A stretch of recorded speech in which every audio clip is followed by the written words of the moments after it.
What's up, guys? Here we're gonna do a review of the Pedaltrain Pro. I got this board just about a month ago.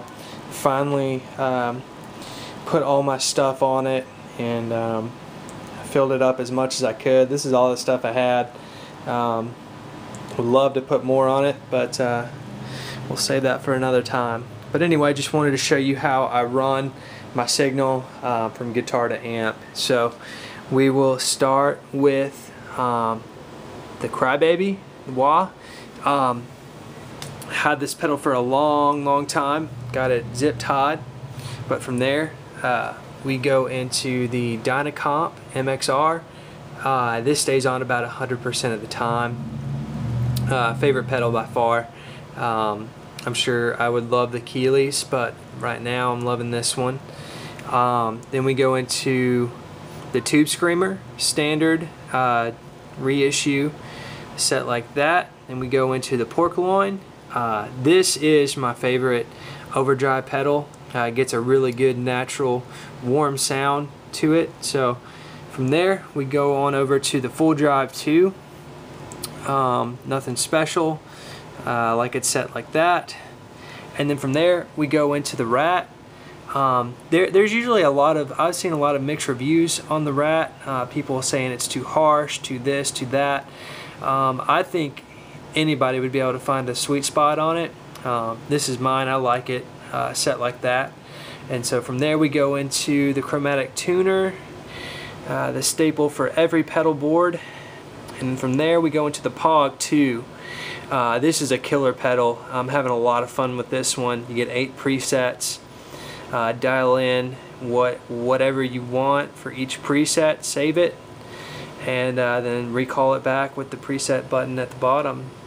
Really cool pedal. And then from there we go into a Trackhouse Boost. Really liking this. I've needed this pedal for a long time, and if you have a big signal chain like this and you don't have a boost, you should get one. It really picks up the signal. If you've got a solo coming up, it's a great tool to have in the bag, and I'm really liking this. And so from there we go to the Eventide Time Factor, the twin delay. You can mix in tons of different delays. You can make it a twin delay. It's really cool. By far my favorite delay pedal on the board. It's the best one, I guess. And the controller switch I use is the FS300. Very inexpensive pedal, and I've got this set for bank down, this for tap tempo, and this for the repeat function, which is a really cool function if you're trying to soundscape or create ambient tones, stuff like that. Really cool. And then from there we run into the Carbon Copy, a really sweet analog delay. Keep it set like that. Most of the time, if I'm trying to make some really spacey, just weird, crazy stuff, I'll start messing with these two knobs. You can start making the robot, you know, just the crazy noise you can get from the analog delay. And I usually run it with mod on, but it sounds just as good without the mod. And then from there we go into the DD20. Really cool pedal. I've had this the longest, and so I use it a lot of rhythmic stuff on this, but I also have I think I have the last 2 channels set to where if I'm running this delay and then I turn a setting onto this delay, they work really well together. And so it's an advantage of having 2 delays. And you know, it's cool having a lot of delays, I guess, but the DD20 itself, by itself, I could use without these other 2 if I wanted to. I've got the FS5 unlatching for tap. It really helps me utilize the on-off and then the toggle. And then lastly in the chain we've got the Holy Stain. I got it from my Bassman because it didn't have reverb, and But my favorite on this is the Hall reverb, and I usually set it like that, volume right there, tone, keep it all set like this on Hall. And it's got a pitch shift on it, which in my opinion's crap. I don't know what the general use for it is. I just don't really like it, to be honest. And I do use the tremolo, full trim signal over here, full on guitar signal over here. Mix the speed, really mellow to shotgun style, I'm sorry, machine gun style. It'd be more of a shotgun over here. And then it has the color and the dirt, which is kind of cool. My two favorite would be the dark and the warm. I usually keep it on the warm. And then you've got fuzz and drive and clean. The drive is crap, the fuzz is crap, but the clean is really good tone. So I really like it, and that is what that's what I play. It's what I gig with.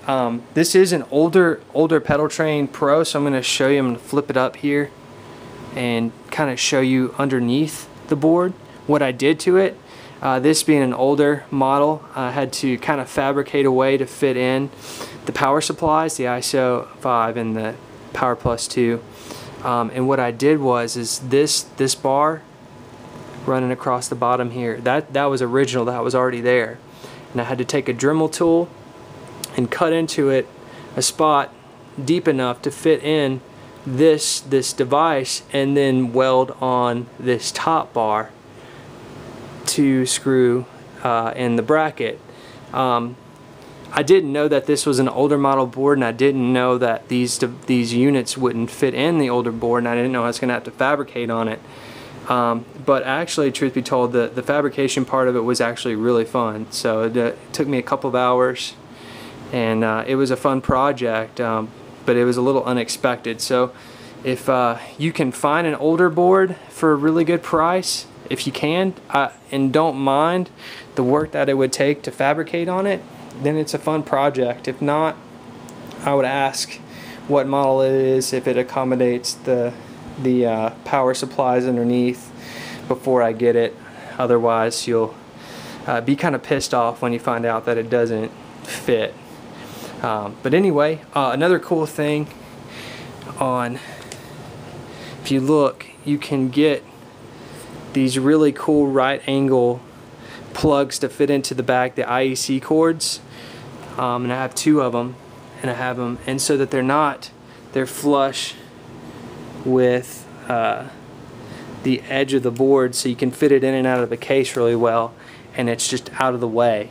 Really cool thing to check into if you're thinking about it. And then they plug in right here really conveniently to the power strip. But anyway, that's my board. It's really cool.